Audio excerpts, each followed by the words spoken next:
Good afternoon. Thank you for registering to listen to our webinar, The Changing Face of EN374 and Cleanroom Gloves. My name is Jo Farr, Marketing Manager at Nitrotex. Nitrotex is part of the Ansell Group and is a leading manufacturer of cleanroom gloves and other consumables marketed under the BioClean brand. This webinar will be presented by Peter Clark, our Quality and Regulatory Affairs Officer.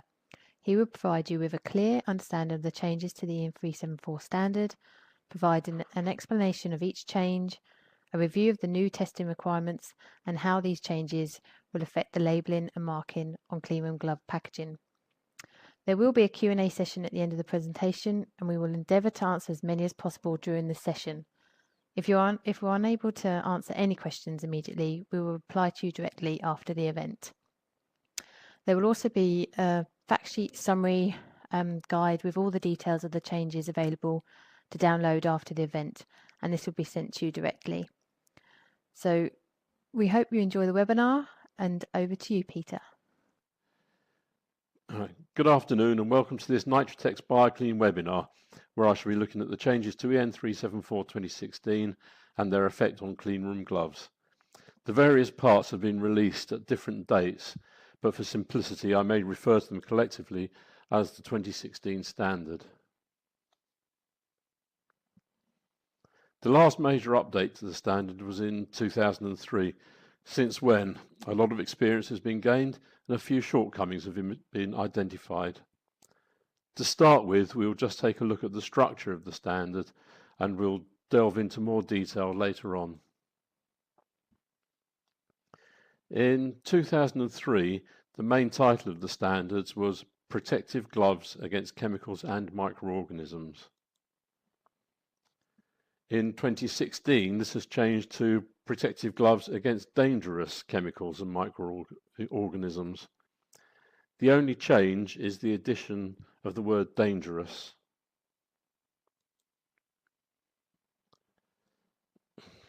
The old standard used to be in 3 parts. Part 3 has been withdrawn and parts 4 and 5 have been added, resulting in a 4-part standard. The old title of Part 1 was Terminology and Performance Requirements, to which has been added the words for chemical risks, indicating that it no longer covers any of the requirements for microorganisms. This is the part of the standard which defines the performance requirements for chemical permeation protection gloves. Part 2 retains its original title and still defines the test methods for air and water leak testing for pinholes or other physical breaches of the barrier provided by the glove.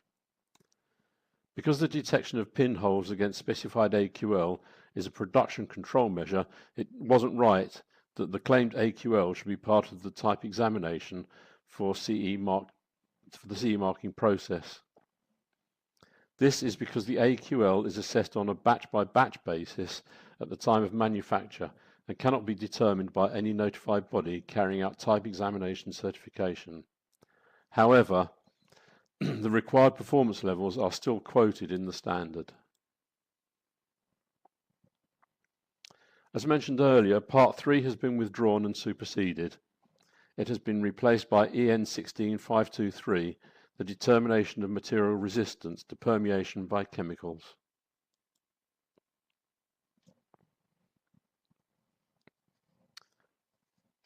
Part 4, the determination of resistance to degradation by chemicals, is one of the new parts to the standard.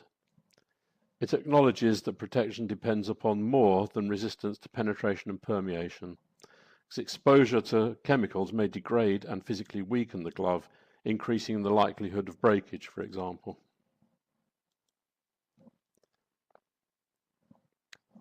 The other new part is Part 5, Terminology and Performance Requirements for Microorganisms Risks. This has been taken out of Part 2 and has been developed to give specific test requirements for protection against viruses, bacteria, and fungi. So that's the new structure. And what are the changes? Well, I'll now give you the highlights. Under the old standard, there used to be two categories of gloves identified by the two symbols shown here. The one on the left, showing the Erlenmeyer or conical flask, meant that the glove afforded chemical protection to the wearer, and it had 3 letters printed below to show which test chemicals had been used. The open beaker symbol on the right indicated that gloves are waterproof and provide low-level chemical protection. Under the new standard, chemical protection is redefined as 3 different levels, type A, B and C, representing high, medium and low-level protection respectively.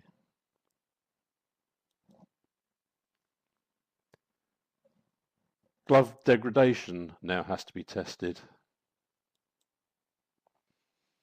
Mechanical protection characterization is no longer required by EN374, although it is still a consideration in EN420. You should be aware that EN388 is also changing, but as cleanroom gloves don't give any protection against mechanical risks, I won't be covering those aspects in this webinar. Chemical protection and protection from microorganisms are now treated as separate tests. The microorganisms part has been stripped out of Part 2 to the new Part 5 and has been further developed.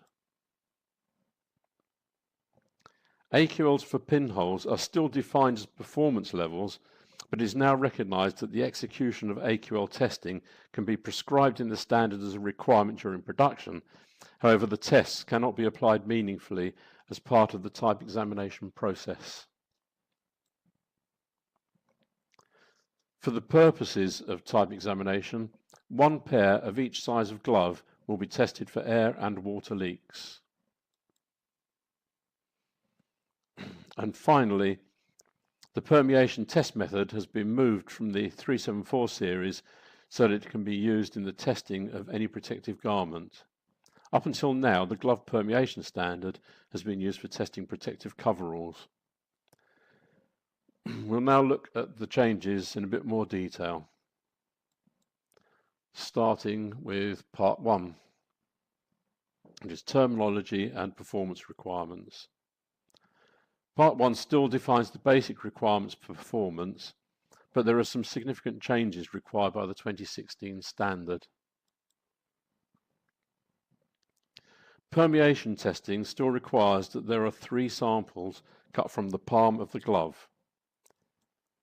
However, there is a new requirement that if the glove is equal to or longer than 400 millimeters and the cuff is claimed to protect against chemical risks, 3 additional test specimens must be taken where the test center is 80 millimeters from the end of the cuff.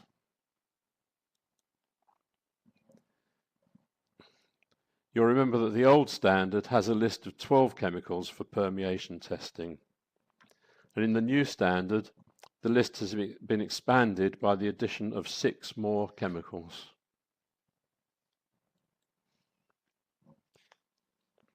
The permeation performance levels remain unchanged at 1 to 6, with level 1 at greater than 10 minutes, level 2 greater than 30 minutes, and then doubling up in time for each level at 60, 120, 240 and 480 minutes.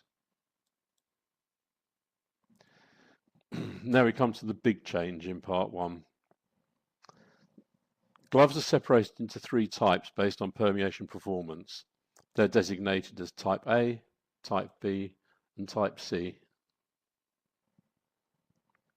Type A gloves must be tested against at least 6 chemicals from the new list of 18 and must achieve a level 2 performance against each of them.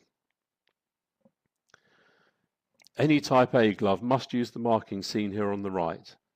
Note that the number and the date of the standard and the type classification must be shown, and the code letters of the 6 test chemicals used must be shown below the shield. The book symbol with the I on the right-hand page indicates that the user can find permeation test data in the instructions for use which are supplied with the glove. If any chemicals that do not appear on the list have been used for the testing, the results should also be included in the instructions for use.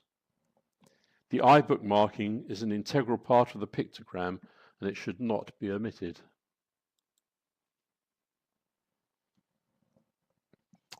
Type B gloves have to be tested against 3 chemicals from the list of 18 and must achieve a level 2 performance. These are the same criteria as for the chemical protection gloves under the old standard. The marking for type B gloves is shown here on the right. The requirements for the application of all parts of the marking are the same as for type A gloves, and the results of the tests against chemicals should appear in the instructions for use. Finally, we come to the requirements for type C gloves. Type C gloves are only required to be tested against 1 chemical from the list of 18 and only need to achieve a level 1 that is greater than 10 minutes before breakthrough. The marking for a type C glove is as shown on the right, and again all test chemicals should be reported in the IFUs. At this point I should point out that there's an anomaly within the standard. In the 2015 discussion draft version of the standard, there was no requirement to show the code letter for the test chemical under the type C marking. Now, in the final published 2016 version of the standard, paragraph 3 states, the test chemical shall be identified by its code letter, which shall be marked under the pictogram, as shown in the figure. Now, the figure doesn't include the code letter indication, but it's clearly required by the text. So this is an anomaly which occurred when they moved from the discussion draft to the final published standard. Type C is the glove category which will replace the old open beaker symbol from the old standard. Given the nature and the physical properties of cleanroom gloves, the majority will be type C. There is a new requirement in 374 Part 1 that resistance to degradation must now be tested. This has been introduced because gloves may be physically weakened by exposure to chemicals, causing premature breakage. The test methods are defined in Part 4 of the standard, and tests must be carried out using the same test chemicals as used for the permeation testing. We'll look at Part 4 in more detail later on. Part 1 now has the requirement that a number of warnings are to be added to the instructions for use.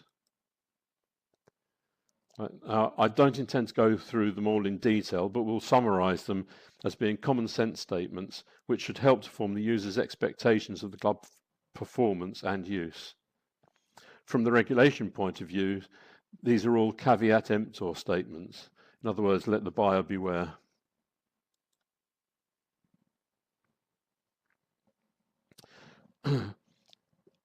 This clause shouldn't affect cleanroom gloves because most of them are not intended to be reusable. However, this is a new requirement, so I'll mention it here. Multiple use gloves must have instructions for their decontamination. And if no decontamination instructions are given, the gloves are deemed to be intended for single use and must be labeled as for single use only. That just about covers Part 1, but as it covers permeation testing, I just want to take a slight deviation away from EN374 to cover a topic which is highly relevant to many users of cleanroom gloves. At the start of the presentation, we noted the addition of the word dangerous to the title of the EN374 series of standards. Now, many BioClean users handle cytotoxic chemotherapy drugs. And by any definition, these drugs are dangerous chemicals, and it is natural to presume that a type A glove or even a type B glove is needed when handling them. As stated earlier, most cleanroom gloves will only qualify as a Type C, protecting against one chemical for greater than 10 minutes.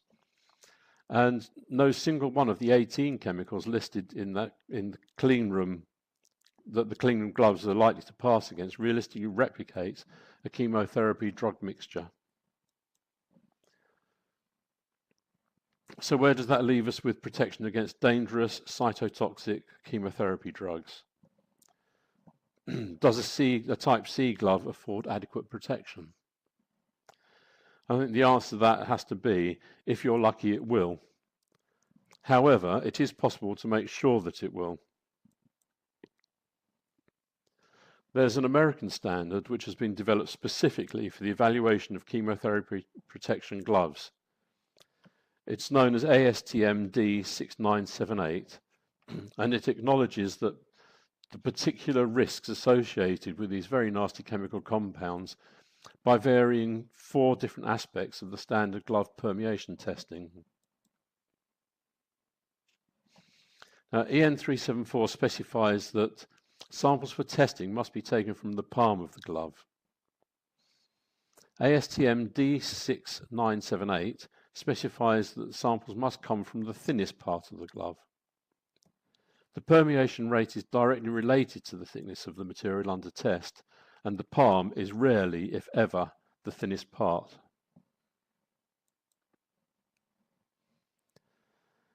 The test temperature required by EN374 is 23 degrees Celsius. The temperature for 6978 testing is 35 degrees. And why is that important? Well, permeation happens faster at higher temperatures, and 35 degrees at 2 degrees below human core temperature is about the temperature of the hand which will be wearing the glove during normal use, and therefore close to the temperature of the glove. The 23 degrees from EN374 is closer to ambient room temperature and well below the temperature that the glove will be when in use. EN374 requires permeation testing against 1, 3 or 6 chemicals from the 18 listed in the standard. Most cleanroom gloves, including chemotherapy gloves, will only be able to achieve a pass against 1 or possibly 2 chemicals from the list. ASTM D6978 requires testing to be carried out against 9 different chemotherapy drugs. Now, this is the most significant difference between the 2 standards. It's the permeation rate. It's a question of when breakthrough is deemed to have occurred. According to EN374, breakthrough occurs when the permeation rate reaches 1.0 micrograms per centimetre squared per minute. Under 6978, that figure is 0.01 micrograms per centimetre squared per minute, which reflects the dangerous nature of this group of chemicals. A glove which reaches the ASTM level of 0.01 could be worn for many minutes or even hours before the EN374 threshold is breached, which would expose the wearer to risk of considerable harm. The reason for this diversion has been to demonstrate that even though EN374 has been updated and improved from the point of view of consumer safety, the specifier or purchaser of protective gloves has to be aware that looking for EN374 conformity should be the start of the process. It is important that they are risk aware and match their gloves to their specific needs. Now back to EN374, the changes and part 2 of the standard. The main change to part 2 is that microorganism testing has been removed and is now included in the new part 5. Other than that, the changes are minimal, and there is no real impact on BioClean gloves, or for that matter, any other cleanroom glove. There is an acknowledgement that the air leak test is not appropriate for non-homogeneous gloves, where overinflation may occur, but I'm not aware of any cleanroom gloves that are non-homogeneous. As I mentioned earlier, AQL testing for pinholes cannot be included in type examination for CE marking purposes. However, Part 2 has retained an informative annex which gives the performance level requirements for use in manufacturing batch production. Air and water leak testing is still a requirement for Part 2, but the test sample is 1 glove of each size with an overall minimum of 4 gloves per performed test.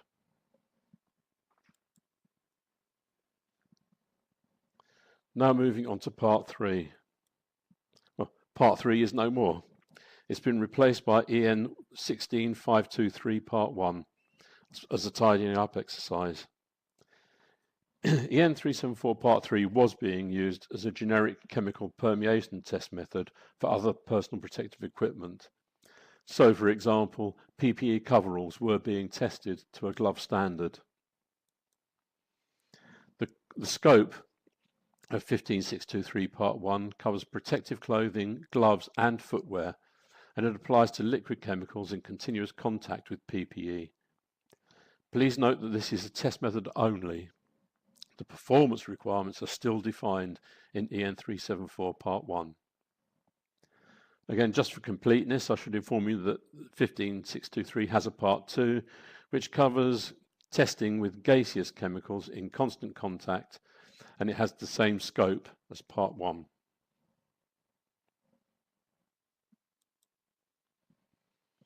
We now move on to Part 4, which is the determination of resistance to degradation by chemicals, and this is a new standard.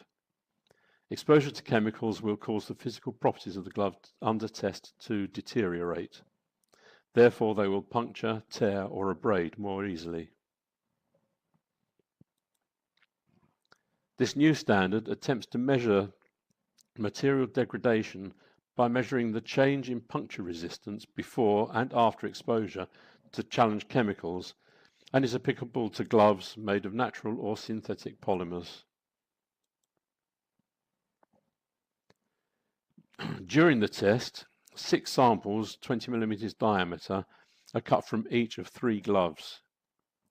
Each sample is mounted into a crimped top vial. From each set of 6 samples, 3 are exposed to the test chemical and 3 remain unexposed. Chemical exposure time is specified as 60 minutes per sample, using the same test chemicals as used for the permeation tests. To measure puncture resistance, the test vial is placed on a load cell of a dynamometer, and a standard puncture stylus, which is the same as that used in EN388 testing, is lowered onto the test sample at a rate of 100 millimeters per minute. The dynamometer measures the peak force applied before the sample is punctured. The puncture resistance of the unexposed samples is measured by the same method. Degradation is calculated as the average change between the force required to puncture the exposed sample and that required to puncture the unexposed sample. At the moment, there is no pass-fail criterion set for this test. Part 4 also includes a non-mandatory weight change test. This is a simpler test to conduct than the puncture resistance test. 3 gloves are used for the test, with the same finger cut off each one. Each of the fingers is weighed dry, then immersed to a depth of 42 millimeters in the challenge chemical and is weighted down. After 60 minutes, the test samples are removed from the challenge chemical and are gently blotted dry before reweighing. The percentage weight change is calculated based on the starting weight. As with the puncture resistance test, there is no pass-fail. Now we can move on to the final part of EN374. Part 5 is another new part to the standard. It has been taken out of Part 2 and has been developed to define the terminology and performance requirements for protection against microorganism risks. There are now 2 classifications for the protection offered. First is protection against bacteria and fungi, and the second is protection against viruses, bacteria and fungi. Bacteria and fungi rely on penetration to break through the glove barrier. In other words, they need to pass through an existing pathway in the glove, such as a pinhole. For that reason, the air and water leak test described in EN374 Part 2 are used as the basis for claiming protection against bacteria and fungi. The pictogram shown on the right here must be used to show that the gloves will protect against bacteria and fungi. Note that the standard number and date must be shown above the shield, and the information book is there to let the user know that the AQL performance level is given on the packaging or the instructions for use. AQL 0.65 is level 3, AQL 1.5 is level 2, and AQL 4.0 is level 1.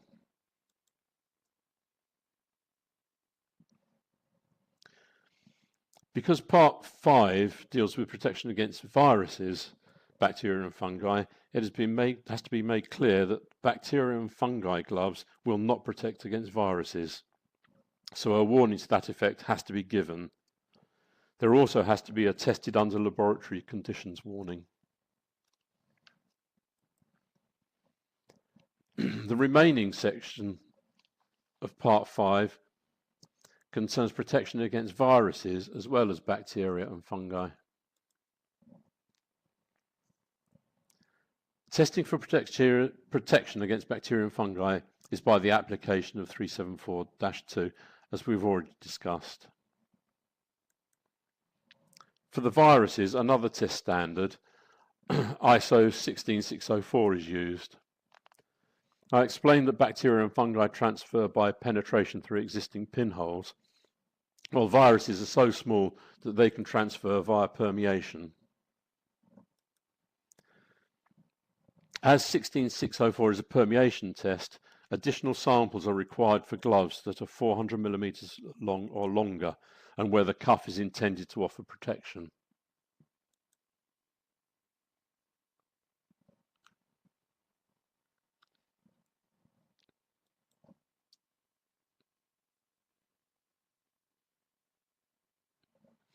The 16604 test uses a virus-laden nutrient broth as the challenge chemical, which is forced against the glove sample. 16604 is a test method for testing clothing intended to be protected against contact with blood and body fluids, and it details a number of different procedures for the tests. Now, EN374 Part 5 specifies that procedure B should be used.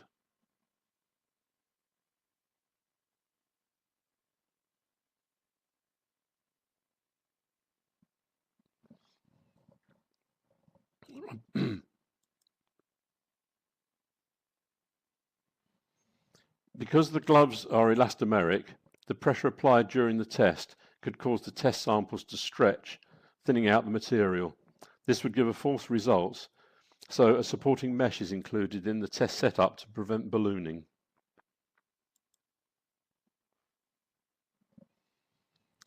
The virus-laden broth is allowed to sit on the test sample at a pressure of 0 kilopascals for 5 minutes. At the end of 5 minutes, a visual check is made for permeation on the non-challenge side for any sign of wetness. If the sample appears to be dry, the pressure on the challenge side is increased to 14 kilopascals for 1 minute and then reduced back down to 0 kilopascals for 4 minutes.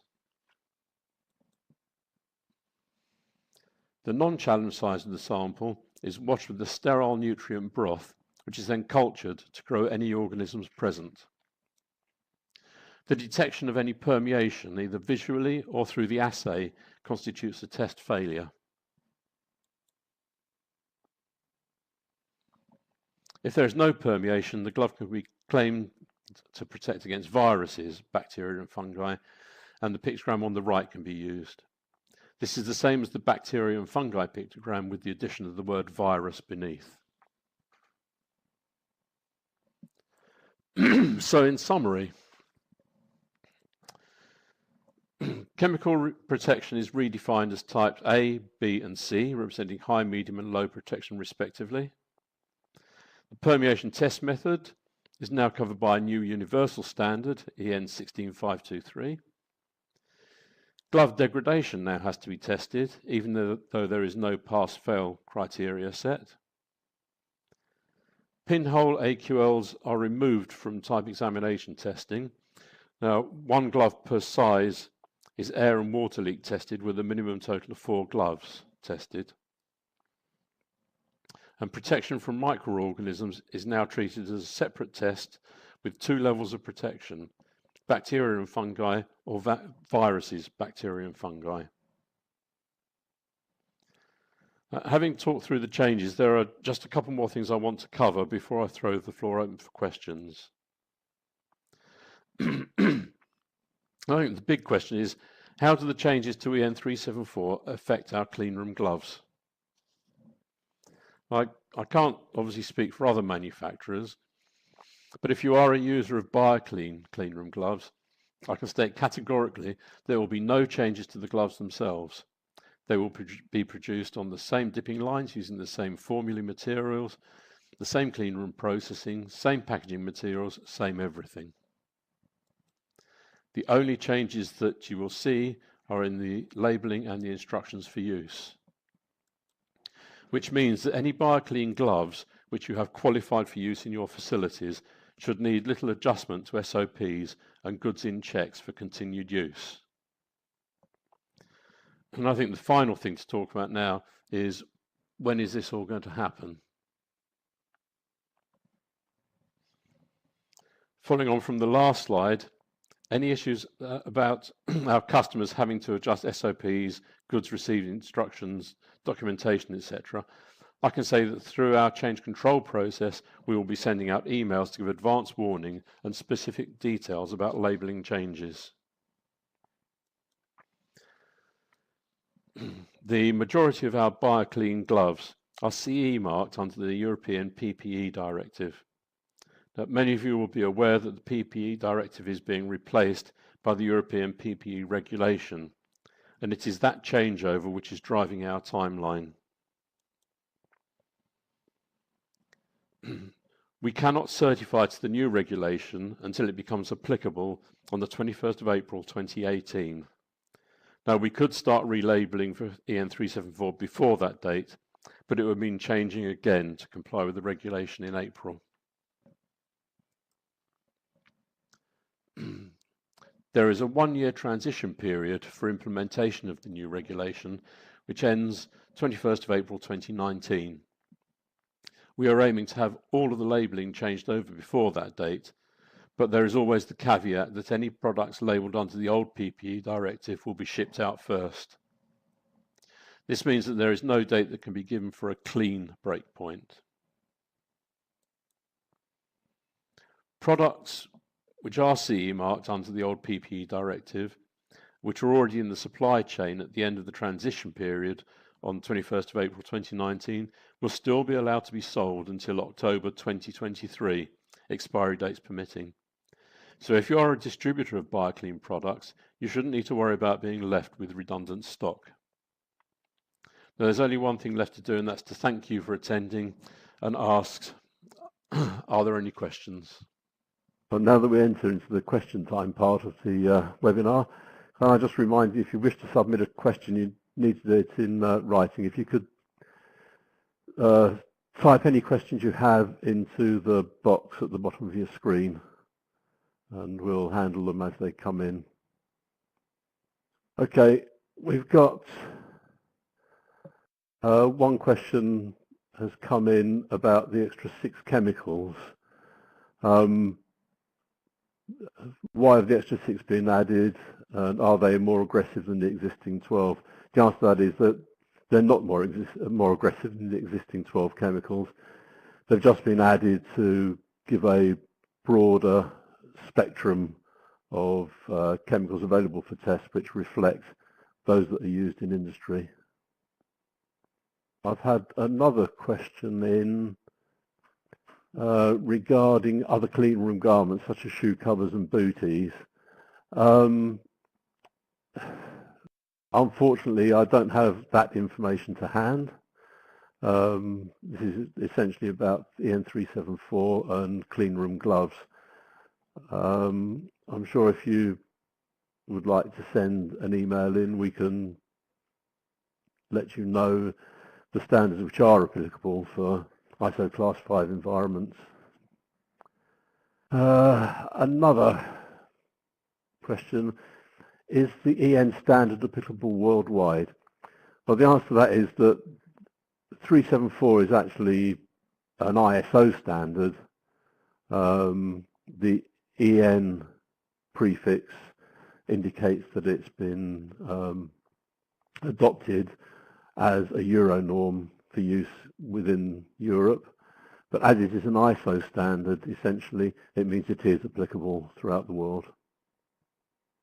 So we now have a question about the new Part 4 of the test, of the standard, which is introduced to test the durability of, or the deterioration of gloves. The question relates to the fact it has no pass or fail criteria set. The question is, why is that? That's because it's in, it's really in development still as far as the setting of pass-fail criteria. There isn't enough data available yet to say where those limits should be set. Somebody else has asked a very similar question. Are we going to show the results somewhere for the degradation testing? The answer to that is yes, it should be on the instructions for use or the labelling. It will be shown as a percentage as described in the webinar. Oh yes, now we have another interesting question. It's asking if there's a better European norm than EN374 for cytotoxic testing, because ASTM D6978 is an American standard. The answer to that is, unfortunately, there isn't. I think that the reason that the Americans have picked up on it is because in the USA, cytotoxic handling gloves are regarded as medical devices, and as such they come under the remit of the FDA for certification and licensing. For medical gloves, FDA has different categories of specialization, one of which is cytotoxic use. I believe that the ASTM was written, generated, evolved to satisfy that need. So at the moment, as far as I'm aware, there is no Euro norm in development which will perform a similar task. Right, we now have a question which is, gloves which are marked as for industrial use and laboratory use only, can they be employed for the production of pharmaceuticals and in the food industry? Yes, they can, but with provisos. If you're going to be using them in clean rooms, they have to be of a clean room standard. They have to have the correct packaging, they have to be low particulating and probably sterile as well. In the food industry, the gloves should undergo a form of testing to make sure they're compatible with handling different types of foodstuffs. And any food compatible glove will bear the glass and fork logo to show that it is safe. Just bear with me a minute. Yeah, there's a question which has come in is IPA, isopropyl alcohol, among the chemicals used for testing gloves? It isn't. It's not on the list of 18. I know that a lot of our customers use IPA for sanitizing gloves before they go into a clean room, but it isn't on the list of test chemicals. We had a couple of questions asking if the presentation will be available at some time. The answer to that is yes. It will be available for viewing offline, and emails will be sent out to that effect.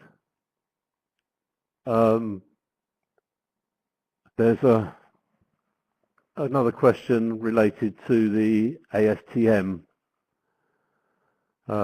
which asks if it's the only cytotoxic testing. Yes, referring you to my previous answer, it's the only one we know of. Why is the food contact symbol not mandatory on packaging of cleanroom gloves? Well, that's because cleanroom gloves are intended to be used in a cleanroom rather than in food processing facilities. Because of the nature of the materials that cleanroom gloves are manufactured from, most of them are food safe, but if the manufacturer isn't actually aiming at that particular market, then they won't label them as food contact safe. Question asking if our isolation barrier gloves are tested against ASTM D6978. The answer to that is yes. I believe all the test results are in the information pack available for the gauntlets, for the gloves. Okay. I've just had a vote of thanks, so I think that's probably the last question that we're going to get. So I shall thank you all for listening in. Thank you for submitting questions, those that have, and I'll just remind you all that the presentation and there's a fact sheet which will be downloadable, and you will receive information about that via email. Thank you all once again for attending, and goodbye. Thank you.